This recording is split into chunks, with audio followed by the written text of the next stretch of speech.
But I'm thrilled that we have two, really, of America's leading experts on U.S. foreign policy.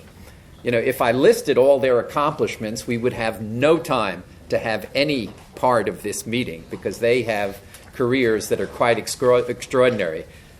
Dean Allison, of course, we all know, was the founder of the Kennedy School of Government and the original dean, I guess.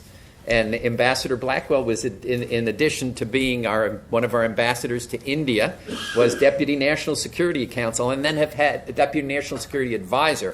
And they've had many, many other honors and positions. But again, as I said, we won't go through all of them today. We're going to talk about this book, which I had the pleasure of returning from Cambodia yesterday. So I got to fly from Siem Reap to Phnom Penh to Hong Kong, where I figured, okay, I would certainly have time to read the entire book during that. This looks like a pretty short book during that, 5 hours of travel.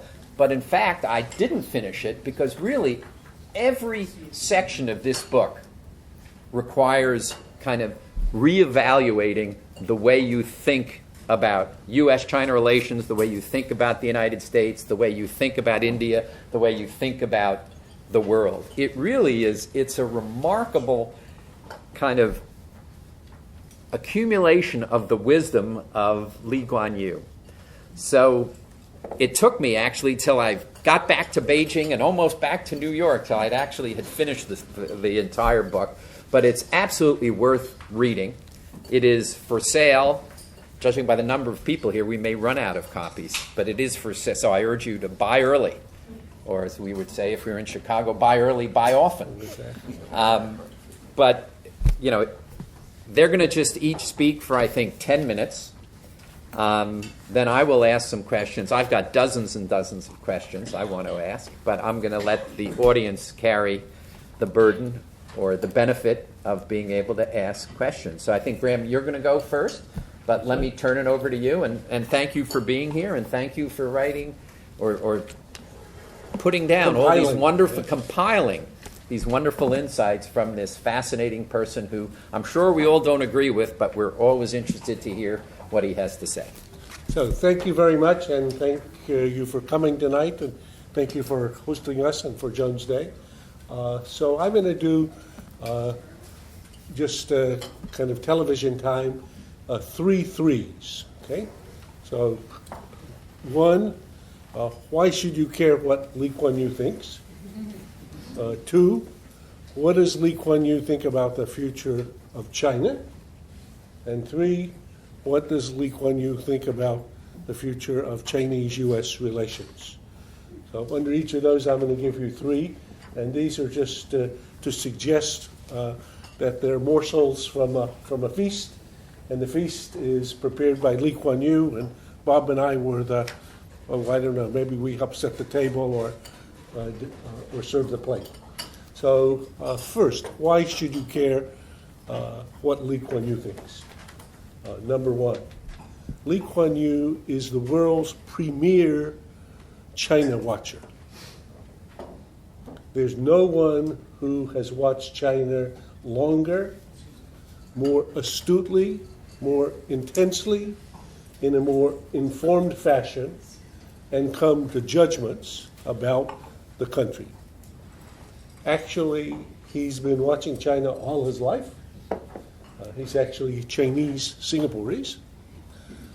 Every Chinese leader since Deng Xiaoping has called Lee Kuan Yew and engaged Lee Kuan Yew, asking him questions, but in which he spent literally hundreds of hours with all of the leaders of China. And he's an astute observer.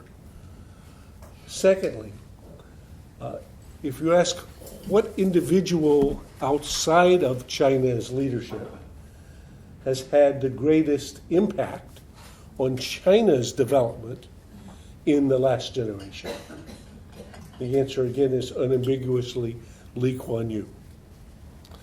As Ezra Vogel's magnificent biography of Deng Xiaoping makes plain, when Deng Xiaoping was considering China's march to the market, he looked around and said, well, who could I talk to about this? The answer was Lee Kuan Yew. When he wanted to understand how this works, he came to look at Singapore and cross-examined Lee Kuan Yew at length about how this worked in Singapore. So this is an individual who has had the biggest impact of people outside China's leadership on what's actually happened in China. Thirdly, Lee Kuan Yew was the founder of Singapore and its prime minister from 1959 to 1990. When he became the prime minister of Singapore, Singapore was a poor, corrupt port in which the per capita income was less than the poorest African countries in 1959. When he stepped down in 1990, Singapore was a first world country. And today, 6 million people live in Singapore and have a per capita income higher than that of Americans. So why should you care what Lee Kuan Yew thinks? There's 3 reasons. Secondly, what does Lee Kuan Yew think about the future of China? Well, the answer is quite a lot.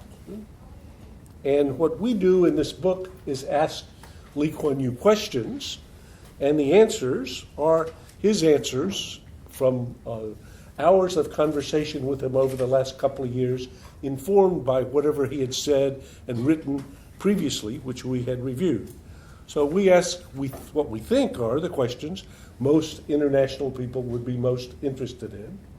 And he has a capacity of being very explicit, very direct, very succinct in offering answers. For example, point 1, are China's current leaders serious about displacing the U.S. as the predominant power in Asia in the foreseeable future? You can read many tomes of professors and pundits and not find an answer to this question. Okay? On the one hand, on the other hand, around this corner, around that corner, Lee Kuan Yew. Of course. Why not? Who could imagine otherwise? How could they not aspire to be number 1 in Asia and in time the world? This reawakened sense of destiny is an overpowering force. So, secondly, is this going to succeed? Will they succeed? He says, well, there's no guarantees. The chances of it going wrong in China are about 1 in 5. I wouldn't say 0 because there are problems with weighty ones, systemic change, business culture change, reducing corruption, forming new mindsets, about 1 in 5. So 80%, he thinks the answer is going to be yes. Okay? When China becomes number 1, how will it behave? What will be the consequences for its neighbors and the rest of Asia? So Lee Kuan Yew says, listen, unlike other countries like Japan or Germany, China wants to be accepted as China, not as an honorary member of the West. And what might that mean? Well, he says, we live in the neighborhood. Quote, they expect us to be more respectful of China as China becomes more influential and more powerful. They tell us that all countries, big or small, are equal. We are not a hegemon. But when we do something they do not like, they say, you have made 1.3 billion people unhappy. So please know your place. So he sees nothing out of the ordinary in China's punishment of the Philippines that's led to a 40% decline in Philippine electronic exports. Their number 1 export to China in the past year, as there's a dispute in the South China Sea, or in the significant decline in Japanese-Chinese trade. Again, part of the same picture. So that's what about the future of China, and a lot more. What about the future of U.S. China relations? Well, again, more complicated. First, will there be a serious competition between China and the U.S.? Lee Kuan Yew, yes. The 21st century will be a contest for supremacy in the Pacific. Secondly, will there be a military conflict between the U.S. and China in the foreseeable future? No. Quote, in the security area, the Chinese understand that the U.S. has spent so much more and has built up such an advantage that a direct challenge would be futile.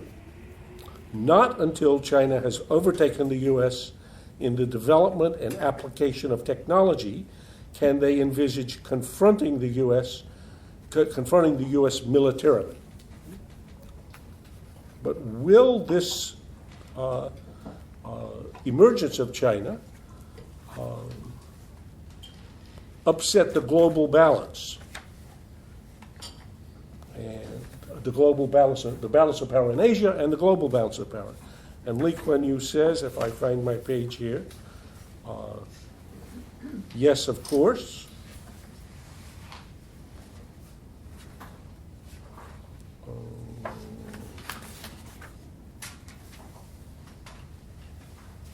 I'm sorry, if I quote it, if I say my words, you'll see how poor they are in comparison to his. In any case, what he says is, yes, this will be that never before in history has a state of this size and proportion emerged so rapidly, and so that this will be a challenge not simply to the Asian balance of power or to the balance of power that the U.S. has been maintaining in Asia, but to the global balance of power, and that nobody has figured out how to live with such a transformation.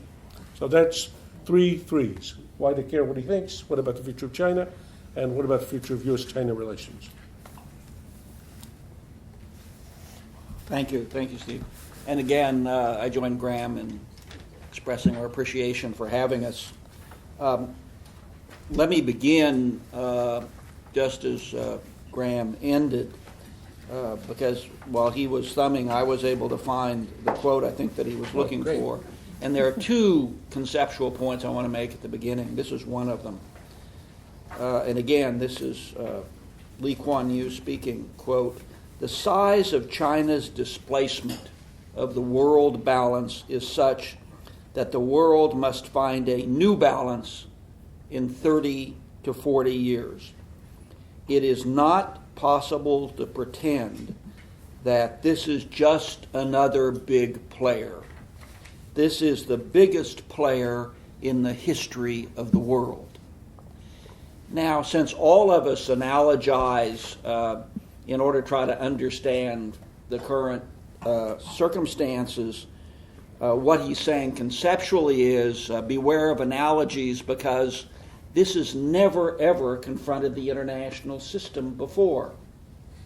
And so if you're like Graham and me, you try to find historical analogies, and you know what they are, the Athens, Sparta, or Germany at the end of the 19th century and so forth. And Lee Kuan Yew warns us against historical analogies because of the weight of China in the international system in the next decades. So that's point one. Second, conceptually, Graham mentioned it, but I want to just say a few more words about it. The balance of power. You may recall that in one of her very first speeches as Secretary of State at the Brookings Institution, Hillary Clinton questioned whether the balance of power was an appropriate concept to apply to current Asia, and thought it wasn't. I think her views evolved over time on that score. Lee Kuan Yew is a classic 19th century European balance of power person. And you recall that in the 19th century, especially the second half of the 19th century, but the Napoleonic period too, believing in the balance of power had no opprobrium attached to it. It was a series of ideas about how nations in their natural state reacted with one another. And it did not depend on moral judgments, except among the Russian czars from time to time, about the organization and implementation of the balance of power. What Lee Kuan Yew says is that the balance of power is the best optic through which to look at Asia writ large over the foreseeable future, and that in that concept, the United States' role in Asia is absolutely indispensable, because only the United States can balance the rise of Chinese power. He goes on to say that China has no concept civilizationally of partnership.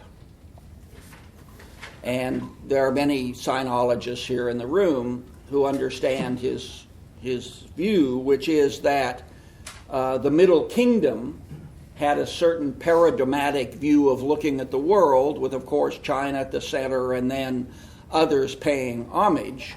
Know your place, as Graham said earlier.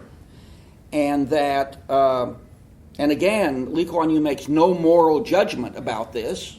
He just says that's China.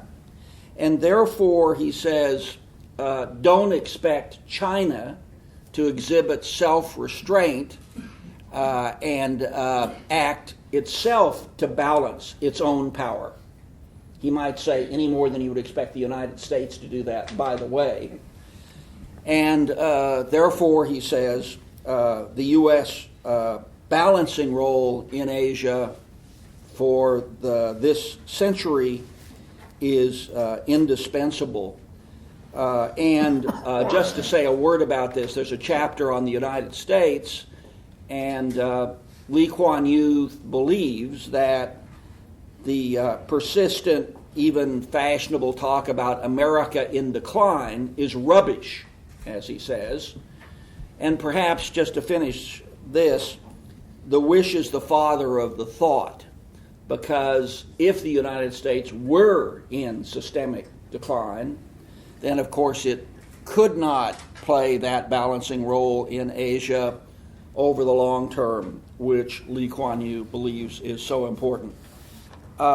Finally, let me say that perhaps we spent these hours with him, which was a great privilege, and he was, as you'll see, and Steve has seen on the airplane, extraordinarily candid in what he had to say to us. I and Graham and I have reviewed everything he's ever said that's in the public domain. He's never been as candid as he is in this book, ever. And whether it's because he's approaching his 90th birthday or whatever, but it was, there are no, and Steve said this in another way, there are no commonplace ideas in this book. Those of you who follow U.S. China Relations are getting ready to read what you've read many times before. You won't read it in this book, or about Russia, or about India, or about the international system. But I found most interesting, and I'll conclude with this and skip a bunch of what I was going to say. The last chapter is how does Lee Kuan Yew think? If he is arguably, perhaps along with Henry Kissinger, the most preeminent, distinguished strategist in the world, how does he think? How did he get to be that way? And when he gets a new problem, how does he think? So we really pressed him on this, and his first response, I don't know how I think, and who cares anyway? But we pressed him and pressed him and pressed him, and we got, and let me just finish with some of the things he said about how he thinks. My upbringing in a 3-generation family made me an unconscious Confucianist. It seeps into you, the Confucianist belief, that society works best where every man aims to be a gentleman. The underlying philosophy is that for a society to work well, you must have the interests of the mass of the people, that society takes priority over the interests of the individual. This is the primary difference with the American principle, the primary rights of the individual. I am a liberal in the classic sense of that word, in that I am not fixed on a particular theory of the world or of society. By the way, needless to say, he has no ideology, so there's clearly no place for him in Washington. He is an unapologetic Hobbesian. Here's what he has to say. Human beings, and can you imagine any Western politician saying what he's... Human beings, regrettable though it may be, are inherently vicious and have to be restrained from their viciousness.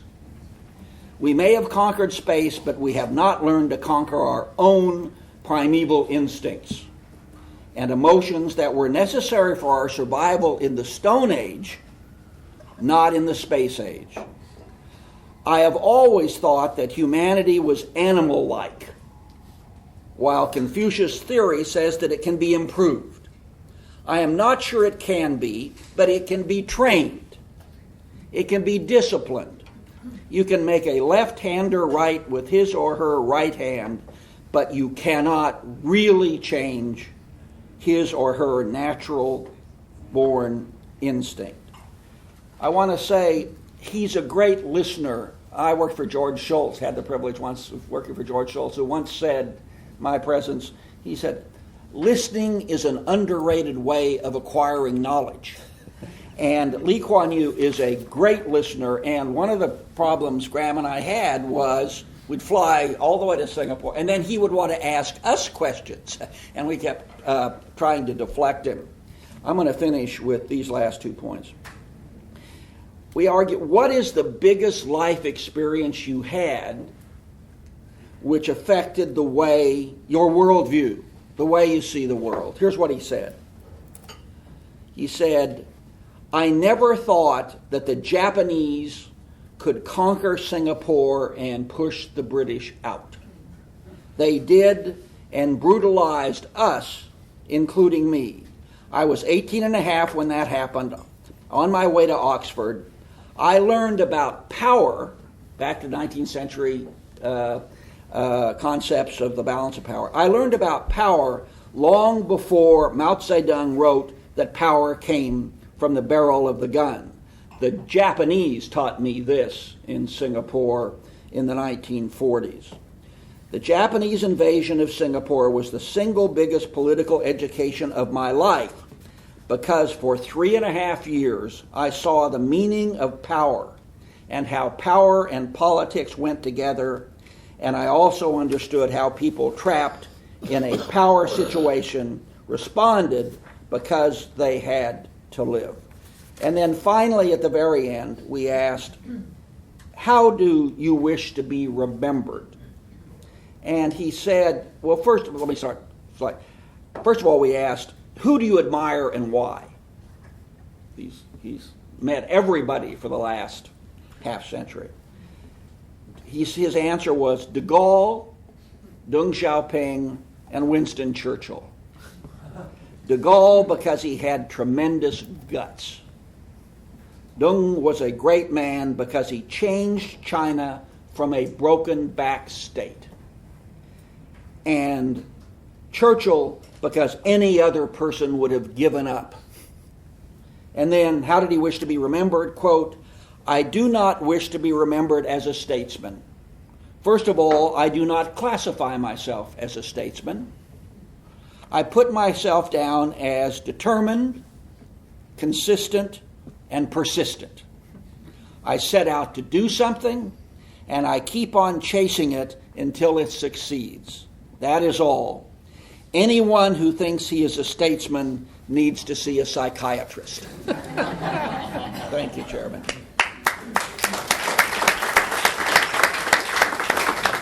I think 2 terrific presentations, which gives you a flavor for how much fun this book really is to read, that so many passages are so interesting and actually so controversial. Let me start with 2 not really substantive questions, then get on to the substance, which is, I've got 2 great experts on both sides here. I could say political sides too, but why did you do this jointly? Oh, the short answer is that we are colleagues. We taught a course together. We're friends, and we both admired Lee Kuan Yew, and so it seemed it was kind of a strange idea when we first started doing it, but it actually I think if either one of us had been doing it alone, we wouldn't have got him to feel as comfortable. So it was fun. It was Graham's idea, and I was delighted to come along. We both had known him for a long time before and had seen him many times. And we found over the decades that we're smarter when we work together than not. I graded all the papers for 14 years in our foreign policy course at Harvard that we taught. That was the division of labor. Thousands of them. No, I really didn't grade them all. It seemed like it from at some point. But I think Graham is right that he knew us both, but not as a couple, if I may put it like that. And so we came to him in different ways through different routes. And he was, I think Graham would agree, he was quite relaxed with us. There was a trust, and I think I'm not revealing more than I should when I say that we taped our conversations with him and then sent the transcripts to him to be sure that we had it right and that there was nothing in it, in what he had to say to us, that he'd had second thoughts about. He never changed a word in looking at those transcripts. No editing whatsoever, and I think this comes out in the book. How's the book done? It's been, well, for 1 week it jumped to the top, I don't know, 50 in the Amazon list. It's been on the number one bestseller in Asia for many weeks, right, and in Singapore. And it's had a reasonable circulation in the U.S., not as much yet as I would wish. And I think a place that also where I think it's not found its niche yet is for people in the financial and investment world, where, I mean, if I were thinking about China or India or Asia or, macro hedges, I mean, my Lord, if you had a guy like Lee Kuan Yew to give you his guidance to what's going on, you should pay him some huge amount of money, and you get it for $12 in a book. So, but in any case, I think we're happy with the book. We could have made it 800 pages long. We decided to make it nice and slim, where you can basically read any chapter. But I think what you said is right, Steve. So you're like our ideal reader, that if you read the answer to the question, you look and you say, whoa, he can't say that. And you think, well, he can say whatever he wants. That's what he says. And you think, well, let me think about it. And you often may not agree, but I think in every instance you've got a new set of coordinates that you at least have to grapple with, because these are not casual views of somebody who doesn't matter. These are views of somebody who's extremely well informed and who may know more about China than I know, so maybe I better rethink my own views. Yeah. But just to add one thing, it is, I think, approaching 30, we've sold 30,000 copies of it, which in this domain is a bestseller. And of course, Graham and I don't fool ourselves, it's because of what Lee Kuan Yew has to say. There is an edition coming out in China of the book, another one in Mongolia, another one in Vietnam. So out there, people are finding it worth reading. And it's been excerpted in China already. Maybe I can just say what he says about Xi Jinping is that he's tough. He's not, he's come through a tough life, cultural revolution, and he's not, like his immediate predecessor, a careerist, if I may say that. One could find a variety of words, but that he's lived a tougher life. He is a man of steel, the recently chosen president of China. So, but again, Xi Jinping calls Lee Kuan Yew my mentor, and that's been true of every Chinese leader since Deng Xiaoping. I think among the blurbs on the book is from Xi Jinping, which says, quote, "Our senior leader who has our respect." Put on your following. I know you're using his words, but put on your foreign policy hat. And before I get to where I disagree with the senior minister or the senior mentor, ask you, where do you disagree with him most in the China section or the U.S. China Relations section? Good question. I don't count myself a serious scholar of China. I'm extremely interested in China. I'm interested in American foreign policy and national security, so one can't help take account of this juggernaut or this phenomenon. So I've read Henry's book, and I've read 100 books on China, but as a person who doesn't speak Mandarin, doesn't really have much feel for the context. I find him everywhere insightful and provocative, and actually, if I compare him with other people who were coordinates for me, so I would say Kevin Rudd, who's been the Prime Minister to Australia, I would say is quite insightful about China in the recent period, or Stape Roy, Right. who's now at the Woodrow Wilson Center. He seems to me to be extremely thoughtful. Henry, obviously, of course, Kissinger. I think Lee Kuan Yew, maybe in part because he sees things from the inside out, because he actually is ethnically Chinese, but he is first, second, and third Singaporeans. So his identity is as the guardian of Singapore, and I think he sees more into the dynamics in China than most anybody. Bob? I think the one thing that I was extremely surprised by, if you ask him, when he does the weaknesses of China, he's got a better. I have a kind of accounts that I keep on U.S. short or long, China short or long for countries. What are the strengths? What are the weaknesses? Well, in China, he comes up with several that I never have heard of any person ever. Maybe there's some others, but that I had never heard of anybody else identified. So, what are the problems for China? Well, he's got a whole long list of them, but here, maybe there's somewhere else. He says, they got a problem with the language, Chinese. He says Chinese like a prison, a language that shapes the thinking through epigrams and 4,000 years of text that suggests everything worth saying has already been said, and said better by some earlier writer. So when you answer a question, you try to think which one of these things applies. So as he says, he tried to persuade one of the Chinese leaders that they should switch and make English the first language. He said this was not well received, okay? But in Singapore, they made English the first language.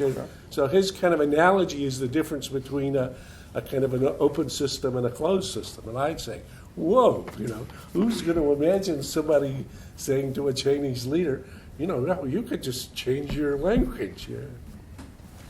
I think it's a terrific question, and it made me wonder, well, what did I think about these subjects before I started talking to him?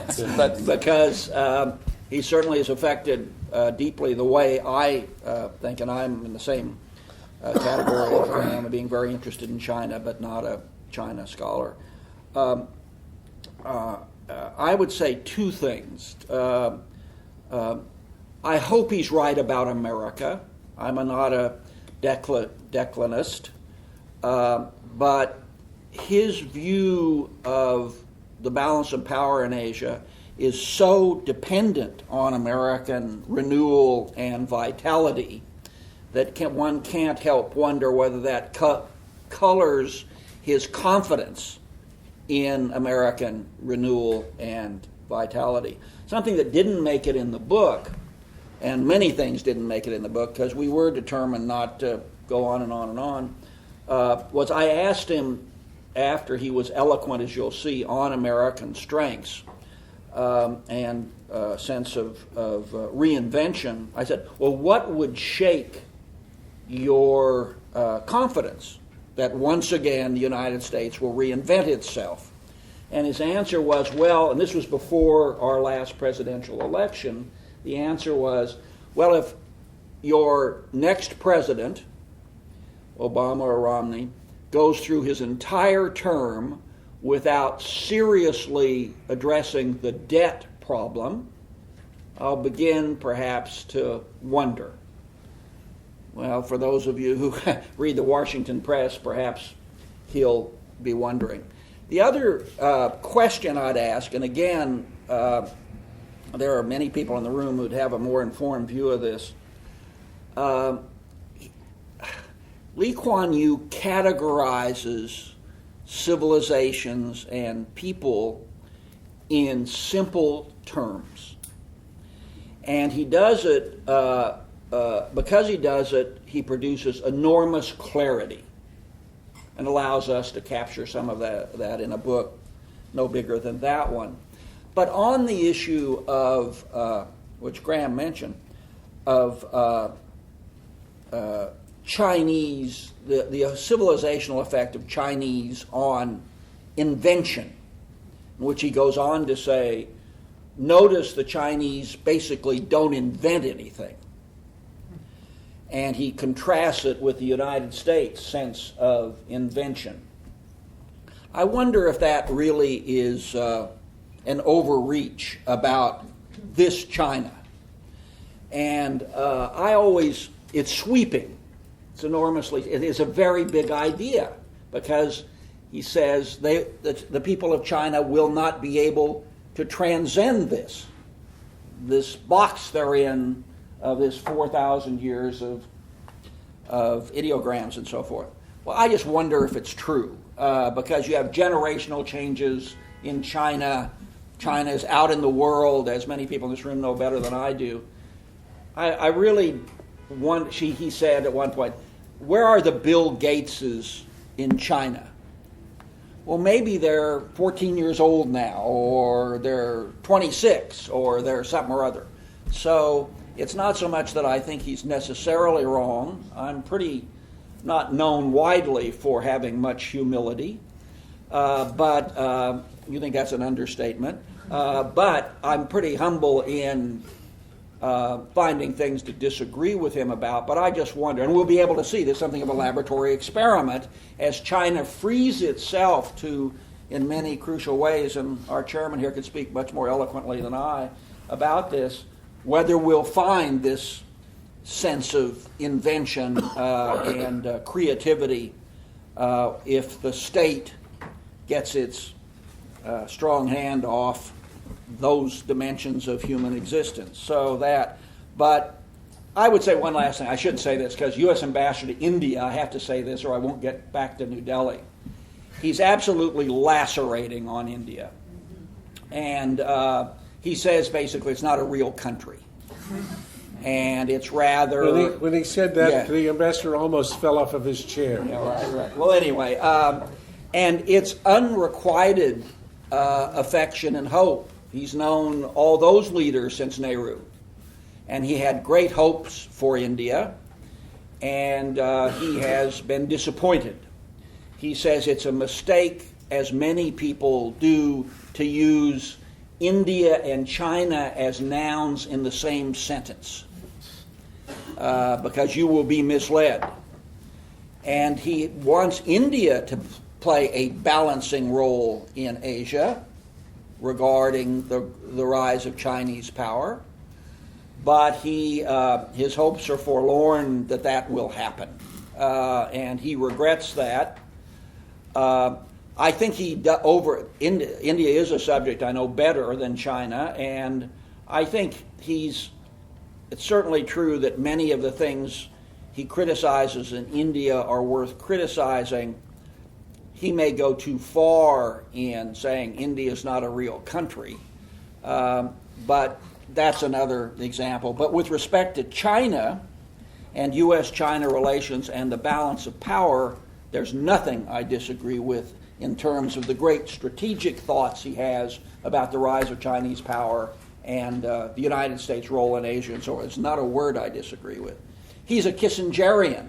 I mean, he and Henry have been friends, as we know, for much of their adult lives. And they are now maybe the two incandescent strategic realists on the face of the planet. A group that's diminishing in number every year, sadly, as ideology infects our view of foreign policy. But he is classic Metternichian 19th century strategist. Can I say just one more thing? He is arguably the inventor of geoeconomics as a notion of international interaction in the current era. And by that, I would define it as the use of economic tools for geopolitical purposes. Not for economic purposes, but for geopolitical purposes. And he believes that China is as we've discussed before, Steve and I, a very skillful user of geoeconomics, which the United States is not, but it's just another example of how fecund his mind is as he looks. So the balance of power is what I want to say. The balance of power in the 19th century was on the battlefield. In the 19th century, Napoleon was defeated on the battlefield. In the Cold War, the balance of power was partly ideological around the globe.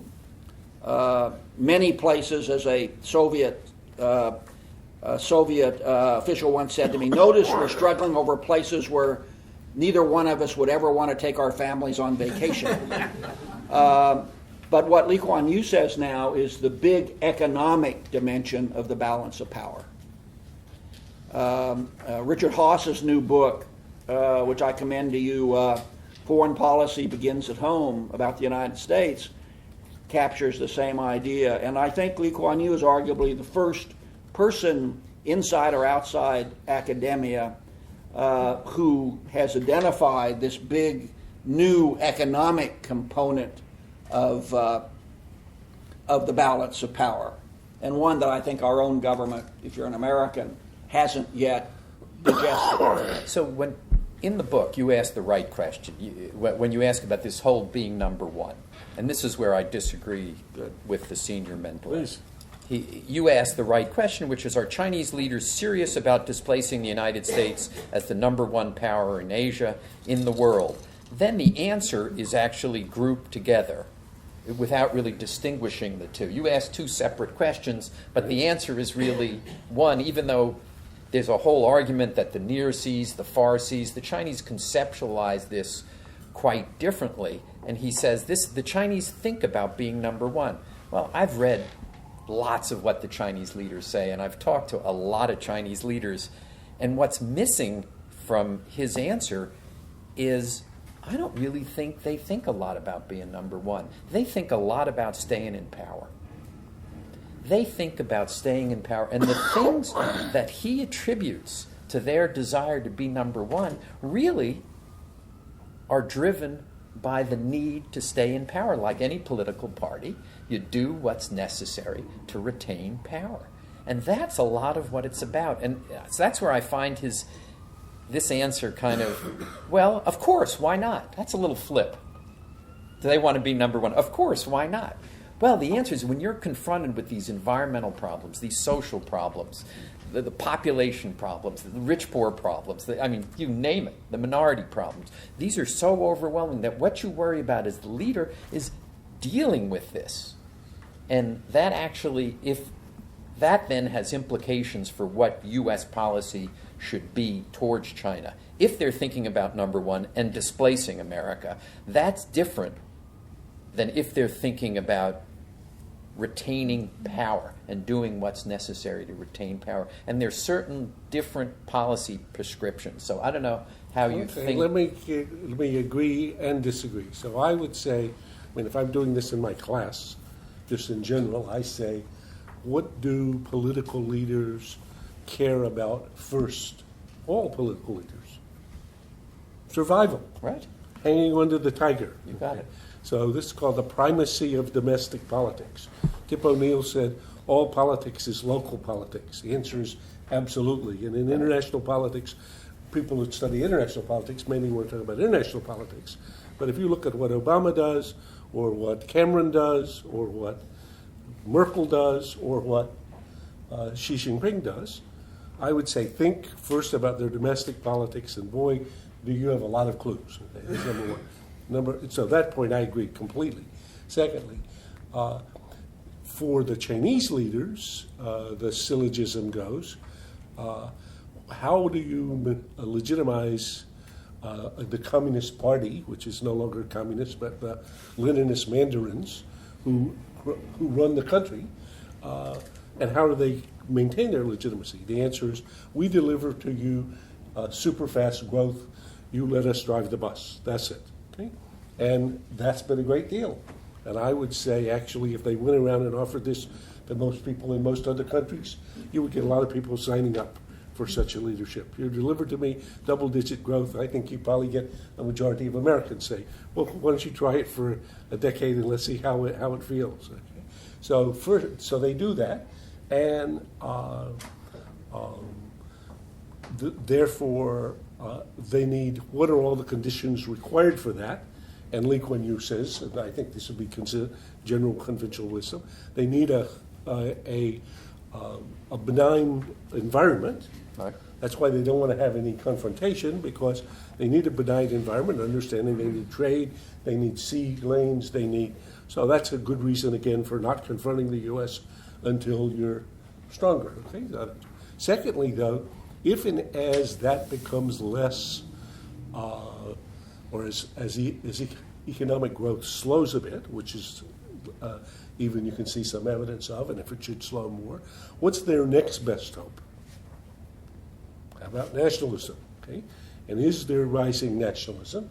And are Chinese proud that somehow a broken back country is now seeming like a normal country? I would say everybody whom I know who deals with any Chinese think yes, and I would say, is this very normal historically? Yes, this seems quite reasonable. So the idea that for normal Chinese today, and I would say this is for the mayor of any city in China that I've seen, you say to them, are you prouder to be Chinese today than you were 10 years ago or 20 years ago? You bet. And do you think that because China is stronger, it should have more say and sway in the world? They say, yeah. And when Xi talks about the China dream, they're talking about, China kind of coming back to its rightful place, a little bit more respected. So you go to international meetings of ASEAN or other, Chinese are thinking they should be moving up at the table, up a little higher at the table, a little bit better hotel, a little bit better. So I would say, yes, that looks quite normal to me. So I think the Lee Kuan Yew's proposition that then as they begin to look at this, they think, well, should the Americans be the arbiter of Scarborough Shoals? We have a dispute with the Philippines about some territory, and the Americans should tell us how this should be adjudicated? Well, why? I mean, we live here. We're a big country. Why? So I think this seems to me almost of a piece. I mean, Kevin Rood, who was visiting us recently, had just been there talking around the circle. This is this Australian former foreign minister, and he said, one of the guys who's quite part of the new regime, very high-level guy, said to him, we're just tired of being pushed around by the Philippines. Okay, and there I got it. Let me open the floor to questions. Start over here. Yeah. Please identify yourself and speak very loudly. Sure. I would posit that. And identify yourself. Sure. Mark Fulton, Editor of Barnett Partners. We do consulting work, advisory work, taking people into China and India. I would posit what Lee Kuan Yew is saying as a Confucian, you have to look at the Middle Kingdom, how the Middle Kingdom views itself in the world. Louder. And so if the Middle Kingdom views itself in the world in a certain way, and through that prism, you look at the role of China, and it's not just the power of staying in power, it's about what the Middle Kingdom should be. If you look at it that way, Lee Kuan Yew makes a lot of sense. Can I just chime in and say, I take it as a fact that none of us know what the Chinese leadership says to each other about the issue that we're now discussing. That is to say, do they intend to be number one in Asia and then the world? And we are unlikely to know what they say to one another. But it seems to me that that's not a crucial question to have answered for American policymakers. And there's probably a debate inside China anyway about that, with some being more robust and ambitious on that score than others, some having different timelines than others. But what is, I think, indisputable is that the growth and application of Chinese power in Asia is changing the balance. That's indisputable. And the challenge for American foreign policy is to find applications of its power and influence to balance that. The Chinese tend to think that that's called containment. I don't believe that's the apt concept to apply to what I'm describing. Lee Kuan Yew, since he's met all these people, spent hundreds of hours with the Chinese leadership, thinks he knows what they want. And I don't think to conclude that it's necessarily contra to what you were saying at the outset, Steve. They do want to stay in power, but he thinks civilizationally, Lee Kuan Yew believes civilizationally, they find it an unnatural historic period that for the last half century, the United States has called the shots in Asia. They think that's unnatural. And that China, civilizationally, has a much better claim than the United States, on the basis of geography, if nothing else, to be the most important power in Asia, to replace the United States. But as I say, there's probably a debate about this. It needs to be said that on that, and it doesn't appear in that same passage, but appears later, Graham adverted to this earlier, Lee Kuan Yew believes, though, whether they think that or not, that even if they do, they have a very long timeline. A very long timeline. Half a century. And that's his view for a variety of reasons, which he goes into in the book. So again, can the United States, and I, of course, having the professional experience I've had, keep asking myself, can the United States have a coherent policy over many administrations from both sides of the aisle to deal with the rise of Chinese power? And I think that's an enormous challenge for us as a country,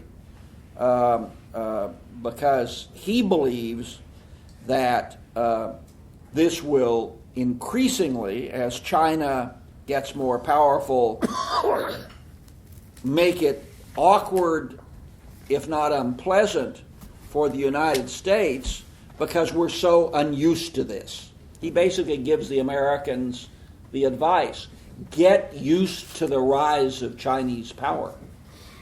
Don't get hostile to it, but get used to it and deal with it. And don't expect the Chinese, through self-restraint, to solve your problem for you. He says the U.S. has yet to settle on a bipartisan policy on China since the disintegration of the Soviet Union. Do you guys think that's right? Look, this is an interesting one, and it's a good point. And Kissinger has a view that says the great accomplishment of American foreign policy in the period actually Since 72. Since 72 has been a bipartisan policy that's been continued. I kind of think Lee Kuan Yew has the better side of this argument. I think that initially there was a great footing for U.S. Chinese relations in the period after 72, which was we shared a common enemy, which we both feared and cared more about than we cared about our differences. After that enemy collapsed, post 91, I'd say that even though we've sort of stayed on autopilot, the grounds or foundations for it have been less clear. We're going to need to, because I promised we would end on time. Can I just ask one final question? Did you ask him at all about his opposition to the split from Malaysia, which struck me as one of the.